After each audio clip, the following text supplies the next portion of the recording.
Unwritten Unheard is about Dorothy Lawrence. She was the only known British woman soldier that served in World War I. She tried to sign up as a soldier and was denied. And she was a journalist that wanted to write more than she was given as a woman. She wanted to tell her great story, which was the story of the war and the war effort. She went to her superior. She asked if she could become a war correspondent. You know, they weren't sending men to go do that job, and so they really weren't going to send a woman. So she took it upon herself at 19 to ride to the front line. She disguised herself as a soldier in the army. And with the help of a couple of soldiers, she became a digger, and she served at the front. She ended up getting sick. And that was because, you know, she was hiding as a soldier. She wasn't really a soldier, so she wasn't given the same rations, she wasn't given the same quarters to sleep in. And she turned herself in. They thought she was a war criminal, a spy.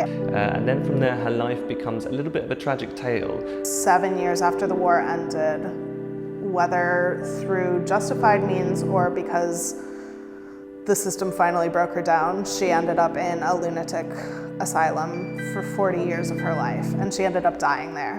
And so that's kind of where we pick up the story, is Dorothy in the asylum, kind of trying to reiterate again who she was and actually what her story is. She was a woman whose story has never really been told properly. It's been redacted and it's been silenced by the War Office. So 3 performers, 2 female and 1 male. We are all playing Dorothy, and we are all playing these 10 characters that helped her along her journey, and she met them and she gathered them into her personal army. The movement is primarily contemporary movement. It's a lot of storytelling through gestures, through relationships. Being able to tell a story about a person who has done so much, there's just a lot of responsibility as an artist to tell stories that matter. She is an important woman, and she should have been a hero for what she did. So it's kind of two-pronged in terms of telling women's stories in war, and also finally giving a voice to a woman who should not have to fight that hard for a voice.